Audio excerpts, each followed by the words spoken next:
രാമ രാമ ഹരേ ഹരേ. ഹരേ കൃഷ്ണ കൃഷ്ണ കൃഷ്ണ ഹരേ ഹരേ. ഹരേ രാമ രാമ രാമ ഹരേ ഹരേ. ഹരേ കൃഷ്ണ കൃഷ്ണ കൃഷ്ണ ഹരേ ഹരേ. ഹരേ രാമ രാമ രാമ ഹരേ ഹരേ. ഹരേ കൃഷ്ണ കൃഷ്ണ കൃഷ്ണ ഹരേ ഹരേ. ഹരേ രാമ രാമ രാമ ഹരേ ഹരേ. ഹരേ കൃഷ്ണ കൃഷ്ണ കൃഷ്ണ ഹരേ ഹരേ. ഹരേ രാമ രാമ രാമ ഹരേ ഹരേ. ഹരേ കൃഷ്ണ മാതാജി. പ്രണാമം മാതാജി. ഹരേ കൃഷ്ണ മാതാജി. ഹരേ കൃഷ്ണ. ഹരേ കൃഷ്ണ മാതാജി. ഹരേ കൃഷ്ണ. ഹരേ കൃഷ്ണ മാതാജി. ഹരേ കൃഷ്ണ. പ്രണാമം മാതാജി. കൃഷ്ണ. നമ്മള് 42 എടുത്തില്ലേ? 43 അല്ലേ എടുക്കണ്ടേ? അതെ അതെ, ഒന്ന് തുറന്നു കൊടുക്കും. അതെ മാതാജി. 43.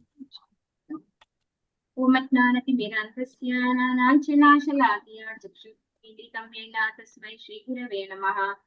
ശ്രീചൈതന്യമനോഭീഷ്ടം സ്ഥാപിതം യേന ഭൂതലേ സ്വയം രൂപകഥാമഹ്യം ദദാതി സ്വപദാന്തികം.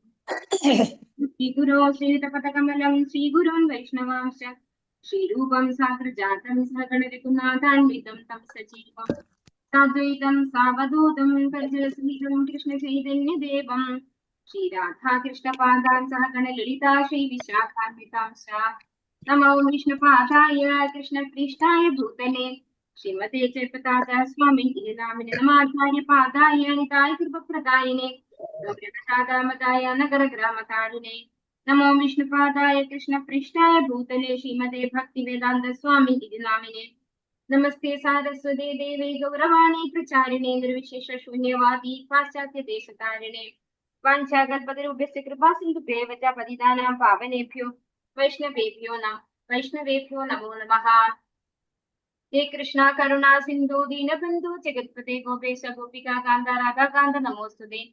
തപ്ത കാഞ്ചന ഗൗരാംഗി രാധേ വൃന്ദാവനേശ്വരി വൃഷഭാനുസുതേ ദേവി പ്രണമാമി ഹരിപ്രിയേ. ജയ ശ്രീകൃഷ്ണ ചൈതന്യ പ്രഭു നിത്യാനന്ദ ശ്രീ അദ്വൈത ഗദാധര ശ്രീവാസാദി ഗൗര ഭക്ത വൃന്ദ. ഹരേ കൃഷ്ണ കൃഷ്ണ കൃഷ്ണ ഹരേ ഹരേ. ഹരേ രാമ രാമ രാമ ഹരേ ഹരേ. ഹരേ കൃഷ്ണ. രാധാ ഗോവിന്ദ് മന്ദിർ ഷോർട്ട് ഭാഗവതം ക്ലാസ്സിലേക്ക് എല്ലാ ഭക്തന്മാർക്കും സ്വാഗതം. ഹരേ കൃഷ്ണ. ഹരേ കൃഷ്ണ മാതാജി. പ്രണാമ മാതാജി. ഹരേ കൃഷ്ണ. പ്രണാമം. ഓം നമോ ഭഗവതേ വാസുദേവായ. ഓം നമോ ഭഗവതേ വാസുദേവായ. ഓം നമോ ഭഗവതേ വാസുദേവായ. നിഗമകൽപതരോർഗളിതം ഫലം ശുഭമുഖാദമൃതദ്രവ സംയുതം പിബത ഭാഗവതം രസമാലയം മുഹുരഹോ രസികാഹു വിഭാവുകാഃ.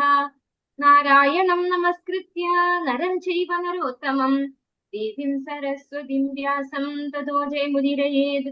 നഷ്ടപ്രായേഷു അഭദ്രേഷു നിത്യം ഭാഗവത സേവയാ ഭഗവതി ഉത്തമ ശ്ലോകേ ഭക്തിർഭവതി നൈഷ്ഠികീം. കൃഷ്ണായ വാസുദേവായ ദേവകീ നന്ദനായ ച നന്ദഗോപകുമാരായ ഗോവിന്ദായ നമോ നമഃ. ഹരേ കൃഷ്ണ. മദേക ബന്ധോ മത്സംഗിൻ മദ്ഗുരോ മന്മഹാദന മന്നിഷ്ഠാരക മദ്ഭാഗ്യ മദാനന്ദ നമോസ്തേ. ഗ്രന്ഥ ശ്രീമദ് ഭാഗവതം കി ജയ. ശ്രീ പ്രഭുപാദ് കി ജയ. ശ്രീമദ് ഭാഗവതം സ്കന്ധം 1 അധ്യായം 7 ദ്രോണപുത്രൻ ശിക്ഷിക്കപ്പെടുന്നു. ശ്ലോകം 43. ഓം നമോ ഭഗവതേ വാസുദേവായ. ഉവാച ചാസഹന്യസ്യ ബന്ധാനനയം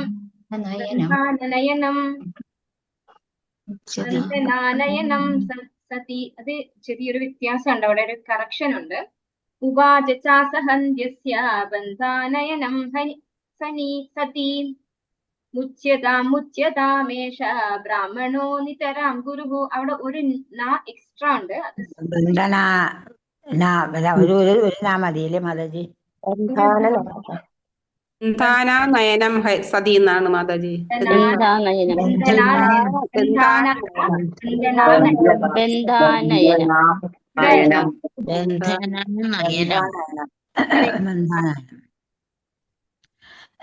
ബന്ധനാനയനം.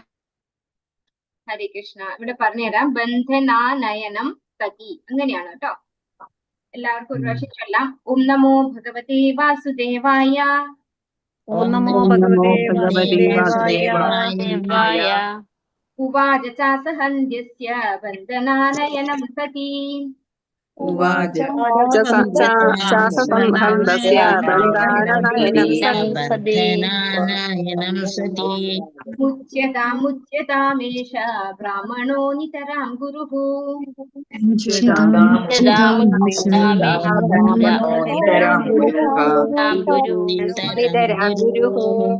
ഹരേ കൃഷ്ണ. ഉവാച അരുളി ചെയ്തു. അസഹന്തി അവൾക്ക് അസഹനീയമാകയാൽ അസ്യ അവന്റെ ബന്ധനസ്ഥനായി ആനയനം അവനെ കൊണ്ടുവന്നത് സതി ധർമ്മിഷ്ഠയായ മുച്യതാം അവനെ ഉടൻ മോചിപ്പിക്കൂ. ഏഷഃ ഈ ബ്രാഹ്മണഃ ഒരു ബ്രാഹ്മണൻ നിതരാം നമ്മുടെ ഗുരു വർത്തനം ഭാവാർത്ഥം ഏസി ഭക്തി വേദാന്ത സംശ്ല പ്രഭുപാത്തിച്ചേ. അശ്വത്ഥാമാവ് കയറുകളാൽ ബന്ധിതനായിരിക്കുന്നത് അവൾക്ക് സഹിക്കാൻ കഴിഞ്ഞില്ല. ധർമ്മിഷ്ഠയായ സ്ത്രീയാകയാൽ അവൾ ഇപ്രകാരം പറഞ്ഞു, അദ്ദേഹത്തെ സ്വതന്ത്രനാക്കൂ.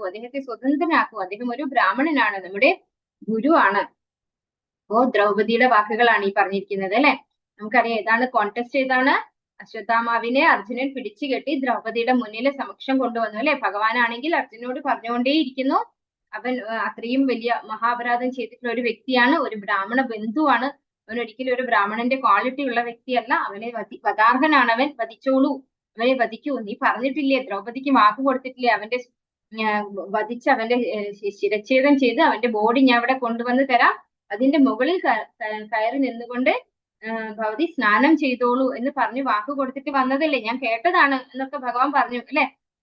അപ്പോ അങ്ങനെ പിടിച്ചു കെട്ടി കൊണ്ടുവന്നു ദ്രൗപദിയുടെ മുന്നിലേക്ക്. അപ്പോ ദ്രൗപദി എന്താ ചെയ്തത്? അദ്ദേഹം ഒരു ബ്രാഹ്മണന്റെ പുത്രനാണ് എന്നുള്ളത് കൊണ്ട് തന്നെ ബ്രാഹ്മണനാണെന്ന് കരുതി അദ്ദേഹത്തെ ഫുൾ റെസ്പെക്റ്റോട് കൂടിയാണ് നോക്കുന്നത് അല്ലെ. ഒരിക്കലും തന്റെ മക്കളുടെ ഘാതകനാണ് എന്നുള്ള രീതിയിൽ അവജ്ഞയോടുകൂടിയല്ല അശ്വത്ഥാമാവിനെ ആര് സ്വീകരിച്ചത്? ദ്രൗപദി സ്വീകരിച്ചത്. ഫുൾ റെസ്പെക്ട് കൊടുത്തോണ്ടാണ്. പക്ഷെ അതിന്റെ ആവശ്യമില്ല എന്ന് ശ്രീല പ്രഭുപാദർ നമുക്ക് പർപ്പോട്ടിൽ പറഞ്ഞു തരാണ് അല്ലെ. നമ്മൾ അർഹമായ ഒരു സ്ഥാനത്ത് മാത്രമേ അവർക്ക് ഇരുത്താവുള്ളൂ എന്ന് പറഞ്ഞിട്ടുണ്ട്. ദ്രൗപദി എന്താ അവിടെ പറഞ്ഞത്? അശ്വത്ഥാമാവ് കയറുകളാൽ ബന്ധിതനായിരിക്കുന്നത് കണ്ട് അവൾക്ക് സഹിക്കാൻ കഴിഞ്ഞില്ല. അദ്ദേഹം ഒരു ബ്രാഹ്മണനാണ്, അദ്ദേഹത്തെ സ്വതന്ത്രനാക്കൂ, അദ്ദേഹം നമ്മുടെ ഗുരുവാണ് അല്ലെ. ഗുരുവിന്റെ പുത്രനെയും ആരായിട്ടാണ് കണക്കാക്കുന്നത്? ഗുരുവായിട്ടാണ് ഇവിടെ ദ്രൗപദി കണക്കാക്കുന്നത്. അപ്പോ അത്രയും എന്താ പറയാ, ഒരു പകയോ വിദ്വേഷോ ആര് കാണിച്ചില്ല? ദ്രൗപദി കാണിച്ചില്ല. തന്റെ 5 മക്കളും കൊല്ലപ്പെട്ടിട്ട് പോലും ദ്രൗപദി 1% പോലും അശ്വത്ഥാമാവിനെ വധിക്കാൻ ആഗ്രഹിച്ചില്ല എന്നുള്ള ഒരു കാഴ്ച നമുക്ക് ഇവിടെ വ്യക്തമായിട്ട് കാണാവുന്നതാണ്. ഭാവാർത്ഥം ഈസി ഭക്തി വേദാന്ത സമിശ്ര പ്രഭുപാത്തിച്ചേ. അശ്വത്ഥാമാവിനെ ദ്രൗപദിയുടെ സമക്ഷം കൊണ്ടുവന്ന ഉടൻ ഒരു ബ്രാഹ്മണൻ ഇவ்விധത്തിൽ കുറ്റവാളിയെ പോലെ ബന്ധിതാവസ്ഥയിൽ തന്റെ മുന്നിൽ ആനയിക്കപ്പെട്ടതവൾക്ക് അസഹ്യമായി തോന്നി. വിശേഷിച്ചും ആ ബ്രാഹ്മണൻ ഗുരുപുത്രനുമാകിയാൽ അവൾ അപ്രകാരം ചിന്തിച്ചു. ഗുരുവിന്റെ പുത്രനായതുകൊണ്ടും ബ്രാഹ്മണനായതുകൊണ്ടും അദ്ദേഹത്തെ കുറ്റവാളിയെ പോലെ ബന്ധനസ്ഥയാക്കിയത് സഹിക്കാൻ ആർക്കായില്ല? ദ്രൗപദിക്കായില്ല എന്നാണ് ഇവിടെ പറയുന്നത്. ദ്രോണപുത്രൻ എന്ന് ശരിക്കും മനസ്സിലാക്കിയിട്ട് തന്നെയാണ് അർജുനൻ അശ്വത്ഥാമാവിനെ ബന്ധിച്ചത്. അക്കാര്യം കൃഷ്ണനും സുഗ്രാഹ്യമായിരുന്നു. എന്നാൽ തന്നെയും ബ്രാഹ്മണപുത്രൻ എന്ന പരിഗണന കൂടാതെ അവരിരുവരും ഘാതകനെ കുറ്റവാളി എന്ന് വിധിച്ചു. വെളിപ്പെടുത്തപ്പെട്ട ധർമ്മശാസ്ത്രങ്ങൾ അനുസരിച്ച് ആത്മീയ ഗുരു എന്ന പദവിക്ക് അയോഗ്യൻ എന്ന് സ്വയം തെളിയിച്ച ഒരാൾ ഗുരു എന്ന നിലയിൽ നിന്നും തിരസ്കരണത്തിന് അർഹനാണ്. ഒരു ഗുരുവിനെ ആചാര്യൻ എന്നും വിശേഷിപ്പിക്കുന്നു. ആചാര്യൻ എന്നാൽ ശാസ്ത്രങ്ങളുടെ സാരമത്രയും സ്വയം സ്വാംശീകരിക്കുകയും സ്വശിഷ്യന്മാരെ അവയെ അനുവർത്തിക്കാൻ സഹായിക്കുകയും ചെയ്ത വ്യക്തി എന്നർത്ഥം. ഇവിടെ എന്താ പറയുന്നത്? ശ്രീ പ്രഭുപാദർ നമുക്ക് പറഞ്ഞു തരുന്നത് എന്താണ്? അർജുനനും കൃഷ്ണനും ഇവരെ 2 പേർക്കും അറിയാം അദ്ദേഹം ദ്രോണാചാര്യരുടെ പുത്രനാണ്, ദ്രോണാചാര്യർ ഒരു ശുദ്ധ ഭക്തനാണ്. ഇതൊക്കെ ഇവർക്ക് 2 പേർക്കും അറിയാം. അറിഞ്ഞുകൊണ്ട് തന്നെയാണ് ഇവര് കുറ്റവാളി എന്ന് മുദ്രകുത്തി അദ്ദേഹത്തെ പിടിച്ചു കെട്ടി കൊണ്ടുവന്നിരിക്കുന്നത്. അപ്പോ ആരാണ് ഒരു ഗുരു എന്ന് ഇവിടെ പറഞ്ഞു തരാണ്. അതായത് ഒരു ഗുരുവിനെ എപ്പോഴാണ് നമുക്ക് റിജക്ട് ചെയ്യാൻ പറ്റുക? ഒരു ആത്മീയ ഗുരു എന്ന പദവിക്ക് അയോഗ്യൻ എന്ന് സ്വയം തെളിയിച്ച ഒരാൾ, അതായത് വെളിപ്പെടുത്തപ്പെട്ട ധർമ്മശാസ്ത്രങ്ങൾ അനുസരിച്ച് ആത്മീയ ഗുരു എന്ന പദവിക്ക് അയോഗ്യൻ എന്ന് സ്വയം തെളിയിച്ചയാൾ, അതായത് ഈ ഒരു ഗ്രന്ഥങ്ങൾ ആത്മീയ ഗുരുവെ എങ്ങനെ ആയിരിക്കണം എന്ന് ധർമ്മശാസ്ത്രങ്ങൾ വ്യക്തമായി പ്രതിപാദിക്കുന്നുണ്ട്. അപ്പോ ആ ഒരു ധർമ്മശാസ്ത്രങ്ങൾ പ്രകാരം അദ്ദേഹം അയോഗ്യനാണ് ഗുരുവിന്റെ സ്ഥാനത്ത് എന്ന് മനസ്സിലാക്കി കഴിഞ്ഞാൽ, അതായത് നമ്മള് ഉപദേശാമൃതം പഠിക്കുമ്പോൾ ഒന്നാമത്തെ ശ്ലോകത്തിൽ തന്നെ പഠിക്കുന്നുണ്ട്, വാചോ വേഗം മനസ്സക്രോധവേഗം ജിഹ്വാ വേഗം ഉദരോപസ്ഥ വേഗം ഏതാൻ വേഗാന്യോ വിഷഹേദധീരഃ സർവാമീമാം പൃഥ്വീം സശിഷ്യാത്. അല്ലെ, ഒരു ശിഷ്യൻ ഒരു ഗുരുവിന് എങ്ങനെയാണ് എപ്പോഴാണ് തന്റെ ശിഷ്യന്മാരെ സ്വീകരിക്കാൻ സാധിക്കുക എന്ന് എന്ത് വേണം? ഇന്ദ്രിയ നിയന്ത്രണം വേണം. അല്ലെ, തോന്നിയതുപോലെ പ്രവർത്തിക്കുക, അല്ലെങ്കിൽ ക്രോധത്തിന്റെ ഇതിനെ അടിപ്പെടുക, അല്ലെങ്കിൽ അങ്ങനെ പക വിദ്വേഷം ഇങ്ങനെയൊന്നും വെച്ച് പുലർത്തുന്ന ഒരാൾക്ക് ഒരിക്കലും ഒരു ഗുരു ആവാൻ സാധിക്കില്ല. അപ്പൊ അത്തരത്തിലുള്ള ഒരു വ്യക്തിയാണ് ഇവിടെ ആര്? അശ്വത്ഥാമാവ്. അപ്പോ ഒരു ഗുരു എന്ന പദവിക്ക് ഒട്ടും യോഗ്യനല്ല എന്ന് തെളിയിച്ച ഒരു വ്യക്തി.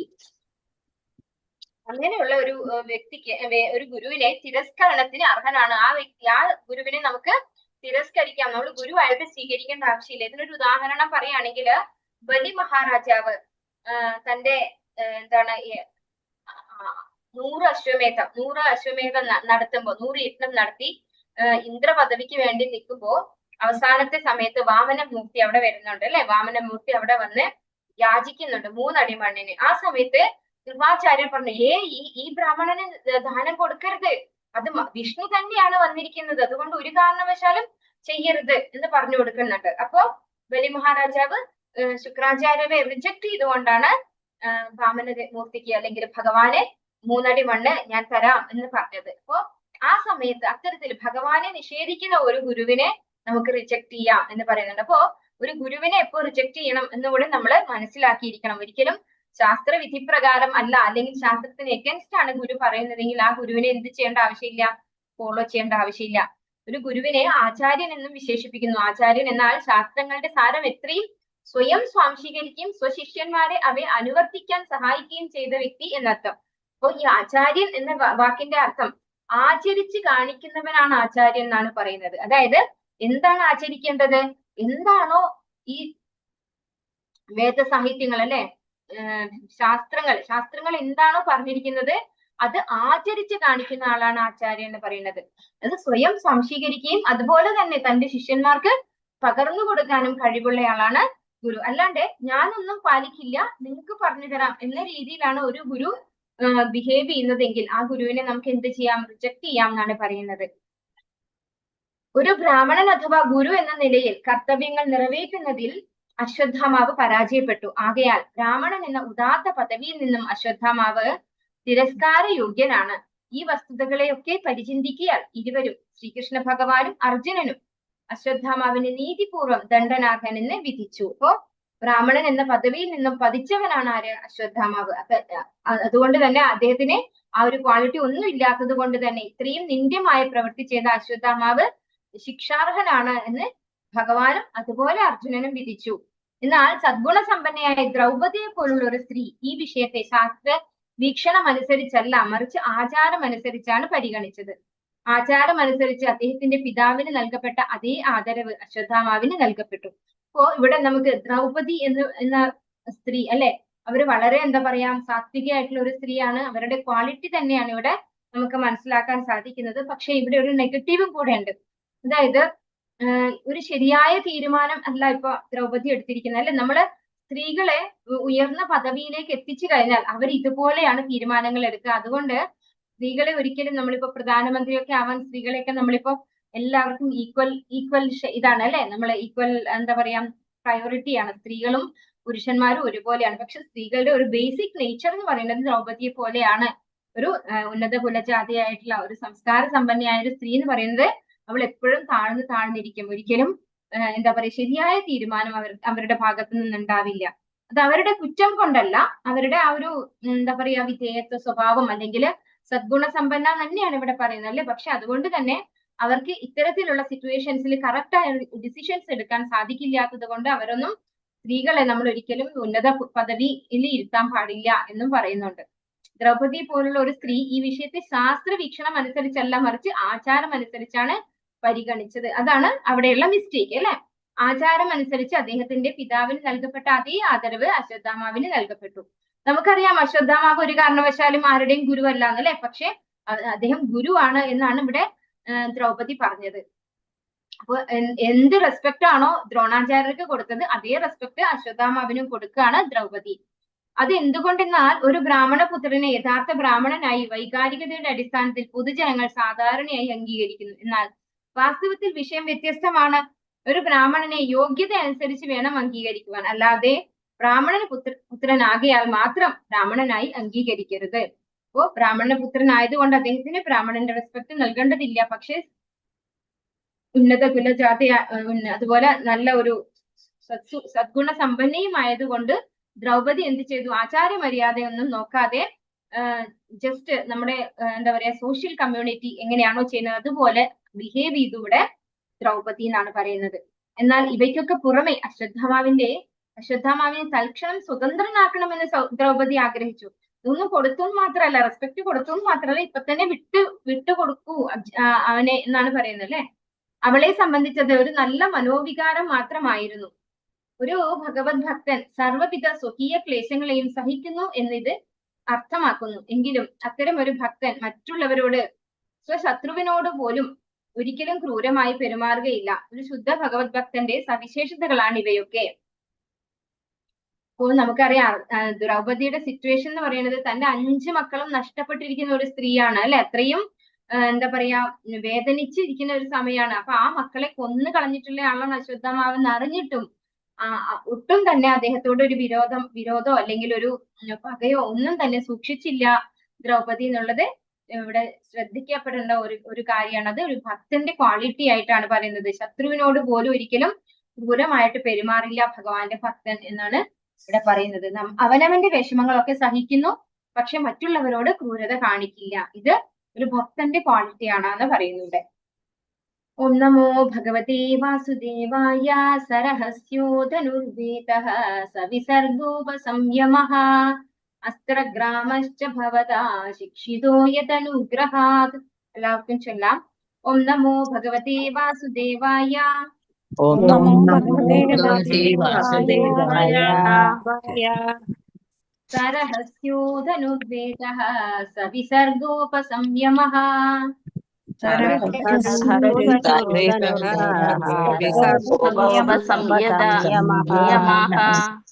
അസ്ത്രഗ്രാമശ്ച ഭവതാ ശിക്ഷിതോ യദനുഗ്രഹാത്.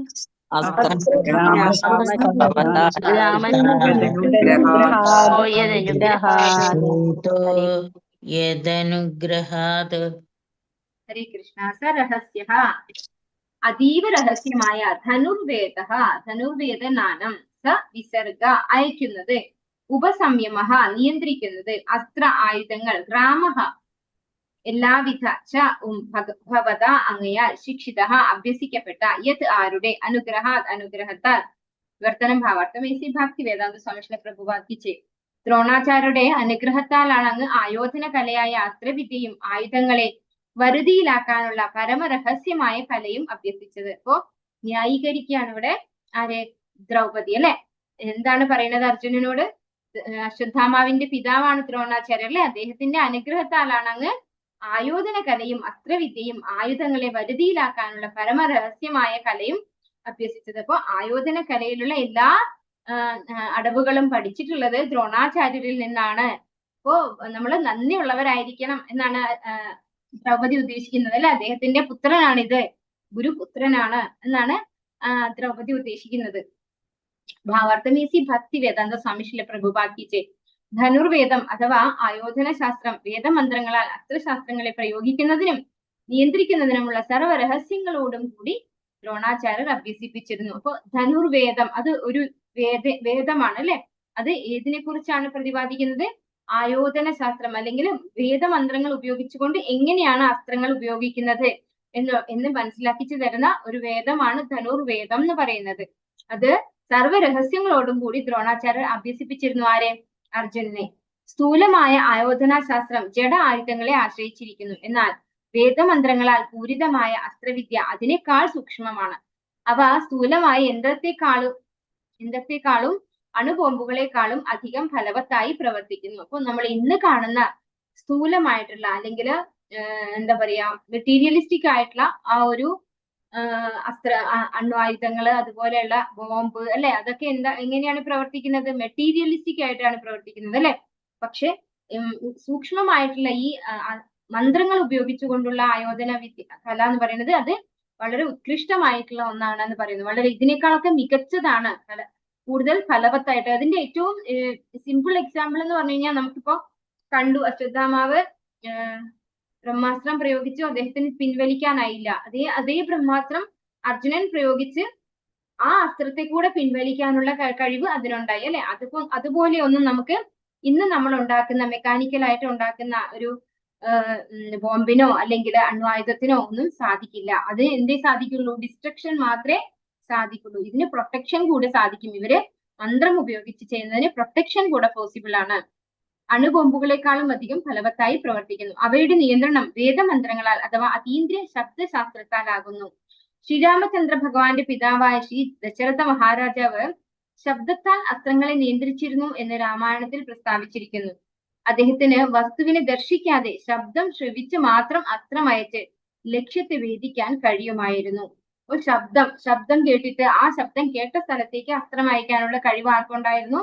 ദശരഥ മഹാരാജാവിനുണ്ടായിരുന്നു. അപ്പൊ അത്രമാത്രം കോൺസെൻട്രേറ്റ് ചെയ്യാനും അതുപോലെ മന്ത്രങ്ങളൊക്കെ ഉപയോഗിച്ചുകൊണ്ട് അതിനെ നിയന്ത്രിക്കാനുമുള്ള കഴിവ് ആ കാലഘട്ടങ്ങളിൽ ഉണ്ടായിരുന്നു. ആകയാൽ വർത്തമാന കാലത്ത് ഉപയോഗിക്കുന്ന സ്ഥൂലമായ ജഡ സൈനിക ആയുധങ്ങളെക്കാൾ സൂക്ഷ്മതരമായ ആയോധന ശാസ്ത്രമാണിത്. അപ്പൊ ഇന്ന് നമ്മൾ ഉപയോഗിക്കുന്നത് എന്തൊക്കെയാണ്? റൈഫിൾ ഉപയോഗിക്കുന്നുണ്ട്, അതുപോലെ പീരങ്കി, അങ്ങനെയൊക്കെയുള്ള സാധനങ്ങളാണ് ഉപയോഗിക്കുന്നത് അല്ലെ. പക്ഷെ അതിനേക്കാളൊക്കെ എന്താ പറയാ, വളരെ ഉയർന്ന തലത്തിലുള്ള ഒരു ആയോധനമായിരുന്നു പണ്ട് കാലത്ത് ഉണ്ടായിരുന്നത്. ഈ ധനുർവേദം പ്രകാരം നമ്മൾ പഠിക്കുമ്പോൾ ഉണ്ടാകുന്നത് അതായത് വളരെ മികച്ചമായിട്ടുള്ള ഒരു ശാസ്ത്രം, അതാണ് പറയുന്നത് ഇവിടെ. ജഡ സൈനിക ആയുധങ്ങളെക്കാൾ, അതാണ് നമ്മളിപ്പോ ഉപയോഗിക്കുന്നത് ആയുധങ്ങളാണ് ജഡ സൈനിക ആയുധങ്ങൾ. അതിനേക്കാൾ സൂക്ഷ്മതരമായ ആയോധന ശാസ്ത്രമാണ് ഇത്. അർജുനനെ ആചാര്യൻ ഇവയൊക്കെ അഭ്യസിപ്പിച്ചു. ആകയാൽ ഈ സർവ്വവിധ നന്മകൾക്കും ദ്രോണാചാര്യരോട് അർജുനന് കടപ്പാടുണ്ടായിരിക്കണമെന്ന് ദ്രൗപദി ആഗ്രഹിച്ചു. ദ്രോണാചാര്യരുടെ അഭാവത്തിൽ പുത്രനാണ് അദ്ദേഹത്തിന്റെ പ്രതിനിധി. സദ്ഗുണവതിയായ ദ്രൗപദിയുടെ അഭിപ്രായം ഇതായിരുന്നു. അതായത് ദ്രോണാചാര്യര് എവിടെ കൊല്ലപ്പെട്ടിട്ടുണ്ട്? യുദ്ധത്തിൽ കൊല്ലപ്പെട്ട് കഴിഞ്ഞ ആളാണ് അല്ലെ. അപ്പോ അത്തരത്തിൽ ദ്രോണാചാര്യരുടെ ആ ഒരു സ്ഥാനമാണ് ഇവിടെ ആർക്ക് ദ്രൗപദി കൊടുക്കുന്നത്? അശ്വത്ഥാമാവിന്. ഇപ്പൊ ദ്രോണാചാര്യർ ഇത്രയും നമുക്ക് കരുണ കാണിച്ച് നമുക്ക് എല്ലാ ആയോധന വിദ്യയും അഭ്യസിപ്പിച്ചത് കൊണ്ട് തന്നെ നമുക്ക് അങ്ങോട്ട് കടപ്പാടുണ്ടാവണം. അതായത് അദ്ദേഹത്തിന്റെ പുത്രനോട് നമുക്ക് കടപ്പാടുണ്ടാകണം. അദ്ദേഹത്തിന്റെ പ്രതിനിധിയാണ് അദ്ദേഹത്തിന്റെ പുത്രൻ എന്ന് കരുതിയാണ് ദ്രൗപദി ഇങ്ങനെയൊക്കെ സംസാരിക്കുന്നതെന്ന് ഇവിടെ പ്രഭുവാചകൻ നമുക്ക് പറഞ്ഞു തരുന്നു. സദ്ഗുണവതിയായ ദ്രൗപദിയുടെ അഭിപ്രായം ഇതായിരുന്നു. ഒരു കർക്കശ ബ്രാഹ്മണനായ ദ്രോണാചാര്യർ എന്തുകൊണ്ട് ധനുർവേദത്തിന്റെ ആചാര്യനായെന്ന് ഒരാൾ വാദിച്ചേക്കാം. എന്നാൽ വിജ്ഞാന വിഭാഗം എന്തു തന്നെയായിരുന്നാലും ഒരു ബ്രാഹ്മണൻ അധ്യാപകനായി തീരണം എന്നതാണ് അതിന് ഉചിതമായ മറുപടി. ഒരു പണ്ഡിത ബ്രാഹ്മണൻ അധ്യാപകനും പുരോഹിതനും ദാന സ്വീകർത്താവുമായി തീരേണ്ടതാണ്. ഒരു അംഗീകൃത ബ്രാഹ്മണൻ ഇത്തരം പദവികൾ സ്വീകരിക്കാൻ അധികാരപ്പെട്ടവനാകുന്നു. അപ്പോ ഇവിടെ ചോദിക്കുന്ന ഒരു പോയിന്റ് ആണ്, ഒരു ശുദ്ധ ബ്രാഹ്മണനാണ് ദ്രോണാചാര്യർ എന്ന് നമുക്ക് എല്ലാവർക്കും അറിയാം അല്ലെ. എന്നിട്ട് ശരിക്കും ബ്രാഹ്മണരുടെ ജോലി എന്താണ്? പഠനം അല്ലെ. അപ്പൊ അവര് വേദമന്ത്രങ്ങൾ, ഭഗവാനെ ആരാധിക്കാനുള്ള കാര്യങ്ങളല്ലേ അവര് പഠിക്കേണ്ടതും പഠിപ്പിക്കേണ്ടതും. ധനുർവേദം അല്ലെങ്കിൽ ആയോധന കലയാണോ ഒരു ബ്രാഹ്മണൻ പറഞ്ഞു കൊടുക്കേണ്ടത് എന്നൊരു ചോദ്യം വന്നേക്കാം, ആരെങ്കിലും ചോദിച്ചേക്കാം എന്നാണ് ഇവിടെ ചോദിക്കുന്നത്. അപ്പോ വിജ്ഞാന വിഭാഗം എന്ത് തന്നെ ആയാലും ഒരു അധ്യാപകന്റെ പ്രവൃത്തിയാണ് ബ്രാഹ്മണന് ഉചിതമായത് എന്നാണ് ശരിയായ മറുപടി എന്നാണ് പറയുന്നത്. അദ്ദേഹം ഒരു അധ്യാപകനും പുരോഹിതനും ദാന സ്വീകർത്താവുമായി തീരേണ്ടതാണ്. അതാണ് ഒരു ബ്രാഹ്മണനെ കുറിച്ച് പറയുന്നത്. ഒരു അംഗീകൃത ബ്രാഹ്മണൻ ഇത്തരം പദവികൾ സ്വീകരിക്കാൻ അധികാരപ്പെട്ടവനാകുന്നു. നമോ ഭഗവതേ വാസുദേവായ. സ ഏഷ ഭഗവാൻ ദ്രോണഃ പ്രചാരൂപേണ വർത്തതേ. തസ്യാത്മനോർധം പത്ന്യാഃ തേനാന്വഗാദ്വീരസു. എല്ലാവർക്കും ചൊല്ലാം. ഓം നമോ ഭഗവതേ വാസുദേവായ. ഓം നമോ ഭഗവതേ വാസുദേവായ. സ ഏഷ ഭഗവാൻ ദ്രോണഃ പ്രജാരൂപേണ വർത്തതേ. ഭഗവാൻ ദ്രോണ പ്രജാപേണ വർത്തത്തെ തസ്യാത്മനോർത്ഥം പത്ന്യാസ്തേ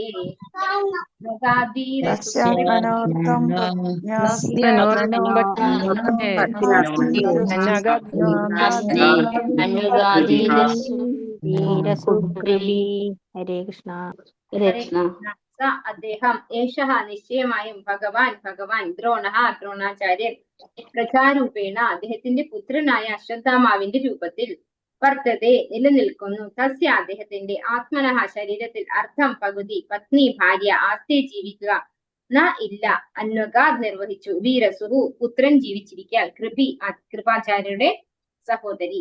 വിവർത്തനം ഭാവാർത്ഥം എസി ഭക്തി വേദാന്ത സ്വാമി ശ്രീല പ്രഭുപാദിച്ച് തന്റെ പുത്രന്റെ രൂപത്തിൽ അദ്ദേഹം ദ്രോണാചാര്യർ ഇപ്പോഴും നിലനിൽക്കുന്നു. അദ്ദേഹത്തിന്റെ പത്നിയായ കൃപി പുത്രൻ ഉള്ളതിനാൽ അദ്ദേഹത്തോടൊപ്പം സതി അനുഷ്ഠിച്ചില്ല. അപ്പോ ഇവിടെ ദ്രൗപദി തന്നെയാണ് പറയുന്നത് അല്ലെ, അതായത് ദ്രോണാചാര്യര് തന്റെ പുത്രരൂപത്തിൽ ഇപ്പോഴും ഉള്ളത് കൊണ്ട് കൃപി, അതായത് ദ്രോണാചാര്യരുടെ പത്നി സതി അനുഷ്ഠിച്ചില്ല. ദ്രോണാചാര്യർ മരിച്ചു കഴിഞ്ഞാൽ പണ്ട് കാലത്ത് എങ്ങനെയാണ്, ഭർത്താവ് മരിച്ചാൽ ഭാര്യ സതി അനുഷ്ഠിക്കും അല്ലെ, അദ്ദേഹത്തിന്റെ ചിതയിൽ ചാടി സ്വയം ആത്മഹത്യ ചെയ്യും എന്നാണ് നമുക്ക് പറയാൻ പറ്റുള്ളത് അല്ലെ. ശരിക്കും അത് ആത്മാഹുതി ചെയ്യുന്നത് ശരിയായ രീതിയാണ്. പണ്ട് കാലത്ത് അങ്ങനെയാണ്. കാരണം ഭർത്താവിന്റെ കൂടെയാണ് ഭാര്യ ഉണ്ടാവേണ്ടത്. അപ്പൊ ഭർത്താവ് ഏത് ലോകത്തിലേക്കാണോ പോകുന്നത് അവിടെ ഭാര്യയ്ക്ക് ഫ്രീ എൻട്രി ആണ്.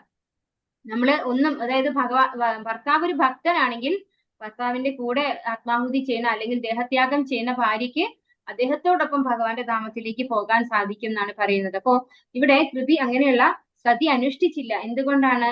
കൃപിക്ക് പുത്രനുള്ളത് കൊണ്ട്, സംരക്ഷിക്കാൻ ഒരു പുത്രനുള്ളത് കൊണ്ട് ദ്രോണാചാര്യരോടൊപ്പം സതി അനുഷ്ഠിച്ചില്ല കൃപി എന്നാണ് പറയുന്നത്. അപ്പോ ദ്രോണാചാര്യരുടെ അഭാവത്തില് അശ്വത്ഥാമാവിന് ആർക്ക് ആവശ്യമുണ്ട്? കൃപി എന്ന ഭാര്യ ഗുരുപത്നിക്ക് അല്ലെ, ദ്രോണാചാര്യരുടെ ഭാര്യയ്ക്ക് സംരക്ഷിക്കാൻ ഈ അശ്വത്ഥാമാവിന് ആവശ്യമുണ്ട്. അതുകൊണ്ട് അവനെ കൊല്ലാൻ പാടില്ല എന്നൊരു ന്യായം, അടുത്ത ന്യായം ദ്രൗപദി പറയാണ്. ഭാവാർത്ഥം എസി ഭക്തി വേദാന്ത സ്വാമി ശ്രീല പ്രഭുപാദിച്ച് ദ്രോണാചാര്യരുടെ പത്നിയായ കൃപാചാര്യരുടെ സഹോദരിയാകുന്നു. ധർമ്മശാസ്ത്രങ്ങൾ അനുസരിച്ച് പതിയുടെ അർദ്ധാംഗനയായ പതിവ്രതയായ പത്നി അവൾക്ക് സന്താനം ഇല്ല എങ്കിൽ തന്റെ പതിക്കൊപ്പം സ്വമേധയാ മൃത്യുവിനെ പരിരംഭണം ചെയ്യുന്നത് ന്യായയുക്തമായി കണക്കാക്കപ്പെട്ടിരിക്കുന്നു. എന്നാൽ ദ്രോണാചാര്യരുടെ പത്നിയുടെ കാര്യത്തിൽ ഭർത്താവിന്റെ പ്രതിനിധിയായി പുത്രൻ ഉണ്ടെന്നുള്ളതിനാൽ അവർ അത്തരം അനുഷ്ഠാനങ്ങൾക്ക് വിധേയയായില്ല. പുത്രൻ ജീവിച്ചിരിക്കുന്നതാകയാൽ ഒരു വിധവ നാമത്തിൽ മാത്രം വിധവയാകുന്നു. ആകയാൽ രണ്ടു വിധത്തിലായാലും അശ്വത്ഥാമാവ് ദ്രോണാചാര്യരുടെ പ്രതിനിധിയാകുന്നു. ആകയാൽ അശ്വത്ഥാമാവിനെ വധിക്കുന്നത് ദ്രോണാചാര്യരെ വധിക്കുന്നതിന് സമാനമാണ്. അശ്വത്ഥാമാവിനെ വധിക്കുന്നതിന് പ്രതികൂലമായ ദ്രൗപദിയുടെ വാദം ഇതാണ്. അപ്പോ ഏതാണ് ഈ രണ്ട് കാര്യങ്ങള്? ഒന്ന്, ഗുരുവിന്റെ കൃപ കൊണ്ട് ഗുരു ഒരുപാട് ആയോധന കലകളൊക്കെ അഭ്യസിച്ചു അല്ലെ. ഇപ്പോ അദ്ദേഹത്തിന്റെ അഭാവത്തിൽ അദ്ദേഹത്തിന്റെ പുത്രൻ അദ്ദേഹത്തെ പ്രതിനിധീകരിക്കുന്നു എന്ന് പറഞ്ഞു. രണ്ടാമതായിട്ട് കൃപി, അതായത് ദ്രോണാചാര്യരുടെ ഭാര്യ, അവര് സതി അനുഷ്ഠിച്ചില്ല. എന്തുകൊണ്ടാണ്? ദ്രോണാചാര്യരുടെ പ്രതിനിധിയായ മകൻ അശ്വത്ഥാമാവ് ഉള്ളത് കൊണ്ട്. അപ്പോ അവരുടെ സംരക്ഷണത്തിനും ആവശ്യമുണ്ട്? അശ്വത്ഥാമാവ് ആവശ്യമുണ്ട്. അതുകൊണ്ട് അശ്വത്ഥാമാവിനെ വധിക്കാൻ പാടില്ല എന്നാണ് ദ്രൗപദി വാദിക്കുന്നത്. ഹരേ കൃഷ്ണ. അടുത്ത ശ്ലോകം നമുക്ക് അടുത്ത ക്ലാസ്സിൽ എടുക്കാം. വാഞ്ചാകൽപതരൂപസ്യ കൃപാ സിന്ധുഭ്യൈവ ച പതിതാനാം പാവനേഭ്യോ വൈഷ്ണവേഭ്യോ നമോ നമഃ. അനന്തകോടി വൈഷ്ണവവൃന്ദ की जय, श्रील प्रभुपाद की जय, गुरु महाराज की जय, नित्याय गौर प्रेमानंदे, हरि हरि बोल. हरे कृष्णा. सर्वं श्री कृष्ण. ഹരേ കൃഷ്ണ. ഹരേ കൃഷ്ണ.